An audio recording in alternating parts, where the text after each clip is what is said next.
Всем привет! Сегодня мы поговорим о пропусках воспламенения, причинах их возникновения и о том, как их диагностировать с помощью программы MotorData OBD. Начнем мы с того, что определимся с терминами. Дело в том, что данную ситуацию называют по-разному. Кто-то говорит просто, что мотор троит, даже для 8-цилиндрового двигателя. Кто-то называет это пропусками зажигания, это отчасти верно. Кто-то, не особо разбираясь, применяет термин «дрожит и не едет». Много разных обозначений.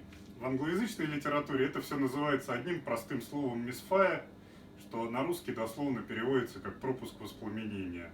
Не очень складно, но наиболее правдиво, потому что проблема именно в том, что топливо-воздушная смесь должна воспламениться, но не воспламеняется по какой-то причине, которых может быть достаточно много. Ситуация, при которой топливо-воздушная смесь не воспламеняется, не слишком хороша ни для водителя, ни для автомобиля, ни для окружающей среды. И вот почему. Во-первых, это просто дискомфортно. Мотор вибрирует, не развивает полной мощности, не едет, неуютно.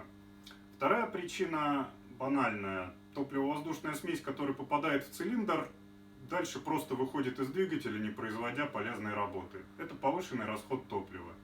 Кроме того, когда автомобиль не едет, водитель просто больше давит на газ, это опять же повышенный расход. В-третьих, несгоревший бензин смывает со стенок цилиндра масляную пленку. Это потенциально приводит к повышенному износу цилиндра. В-четвертых, несгоревший бензин попадает в выпуск, а там находится катализатор. В катализаторе бензин начинает гореть, катализатор в результате может оплавиться и потребовать замены. Стоимость катализатора мы даже не будем озвучивать, чтобы никого не расстраивать. Наконец, в-пятых, несгоревший же бензин, попадая в выхлоп, дальше попадает в атмосферу, и о какой-то экологичности говорить уже не приходится. Не добавляет экологичности и оплавившийся катализатор. Неизвестно, по какой именно причине разработчики блоков управления ввели самодиагностику пропусков воспламенения, но, скорее всего, соображения чисто экологические. К сожалению, чисто физически невозможно придумать никакого датчика, который однозначно говорил бы, было воспламенение в цилиндре или нет. Поэтому блок управления вынужден детектировать эту ситуацию по косвенным факторам. Говорят, на некоторых автомобилях блок управления может определить это по току, протекающему через катушку зажигания. Причин, по которым возникают пропуски воспламенения, может быть достаточно много. Все их мы перечислим в конце выпуска. Сейчас мы сосредоточимся на проблемах с системой зажигания, так как это наиболее частая причина. Кроме того, проблемы с системой зажигания проще всего диагностировать своими силами, без привлечения специалистов и без использования дополнительного оборудования, тогда как все остальные причины чаще всего этого дополнительного оборудования требуют. Демонстрировать пропуски воспламенения мы будем на автомобиле Ford Focus второго поколения с 2-литровым бензиновым двигателем.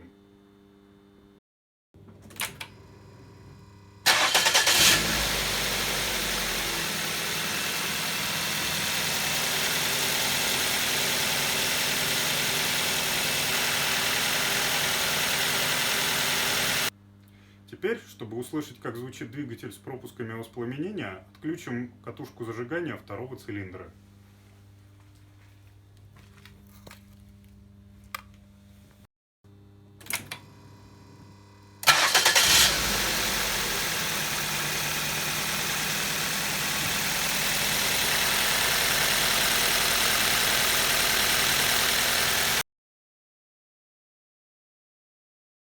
Создаем профиль автомобиля. Автомобиль у нас 2011 года с 2-литровым бензиновым двигателем, как уже говорилось.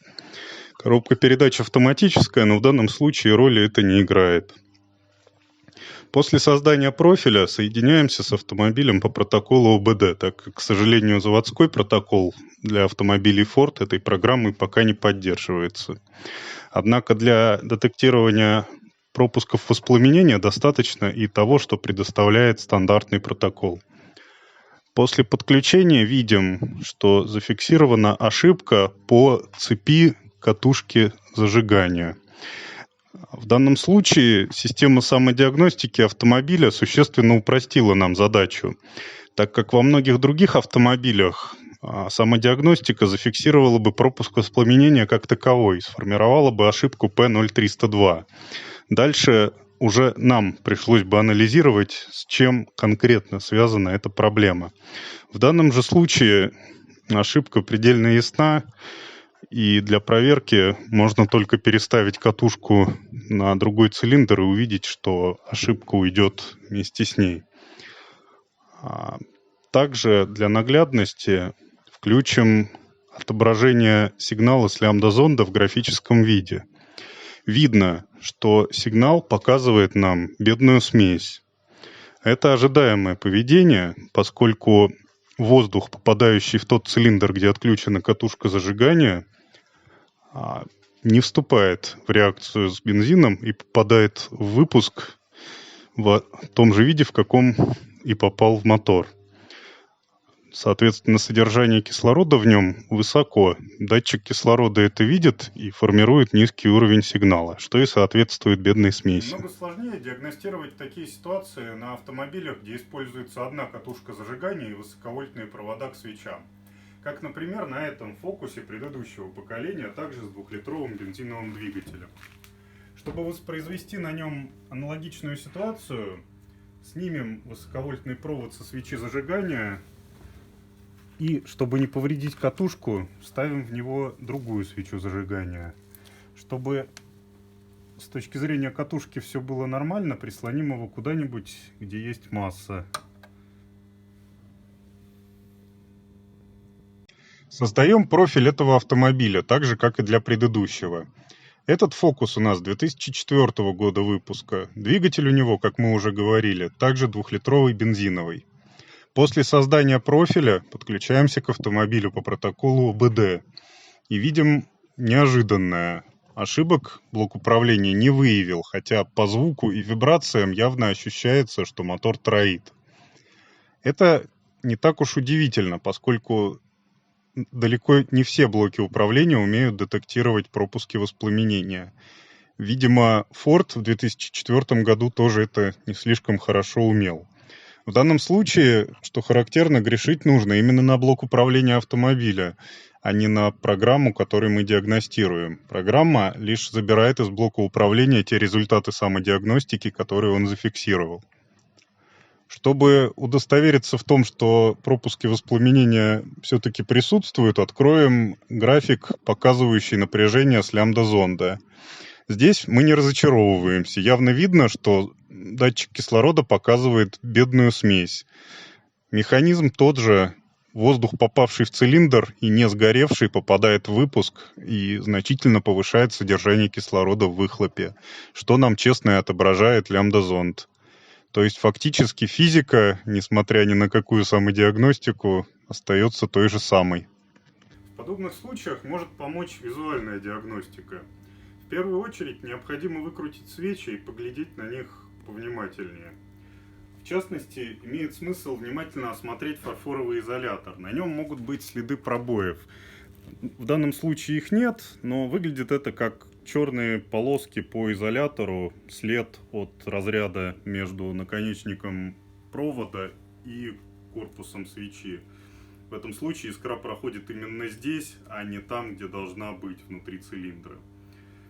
Вторым моментом является зазор между центральным и боковым электродом, так как при эксплуатации свечи центральный электрод выгорает и зазор увеличивается. Это может быть причиной пропусков воспламенения как само по себе, так и причиной выхода из строя катушки, поскольку увеличенный зазор пробить катушки сложнее. Из-за этого она начинает греться и может выйти из строя. Кроме того, имеет смысл изучить состояние высоковольтных проводов, а конкретно заглянуть в ту их часть, куда вставляется свечка. Должно быть все чистенько и красиво, примерно как здесь.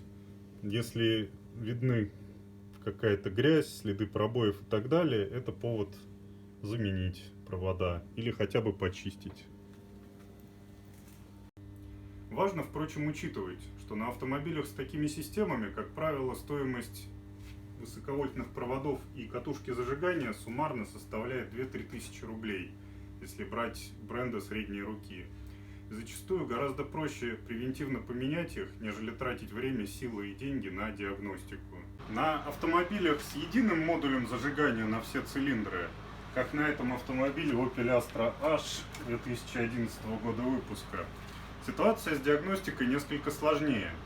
Как правило, блок управления способен однозначно определить, в каком именно цилиндре происходят пропуски воспламенения, и указать на это однозначным кодом ошибки. Однако проверить этот диагноз гораздо сложнее, потому что чисто конструктивно нельзя поменять местами катушки и убедиться, что проблема именно с катушкой. Это может быть свечка, может быть какой-нибудь прогоревший клапан и так далее. То есть банально проверки начинаются от осциллографа до замера компрессии. Проверка в такой ситуации собственными силами сводится к тому, что можно подкинуть заведомо исправную катушку, если получится ее найти. Заменить ее превентивно, в принципе, можно, если позволяет финансовые возможности, поскольку ее стоимость начинается в среднем от 4000 рублей. Как правило, в таком случае необходима все-таки более расширенная диагностика с применением дополнительного оборудования. Как мы уже говорили, проблемы с пропусками воспламенения не ограничиваются только системой зажигания. Они могут быть вызваны также и проблемами с форсунками, и чисто механическими проблемами с двигателем, например, прогоревший клапан или неправильно выставленные метки ГРМ. Могут быть и проблемы с составом смеси. Если блок управления по какой-то причине сильно ее забедняет, то это также будет проявляться в виде периодических пропусков воспламенения. Наконец, из экзотического это может быть банально проблема с датчиком положения коленвала. Некорректные его показания блок управления может воспринять как неравномерное вращение и по этому признаку сформировать ошибку по пропуску воспламенения. Но все это экзотика, которая требует, как правило, диагностики с привлечением дополнительного оборудования. Тогда как проблемы с системой зажигания чаще всего можно диагностировать самостоятельно. Или хотя бы самостоятельно убедиться, что система зажигания в данном случае ни при чем и требуется более расширенная диагностика.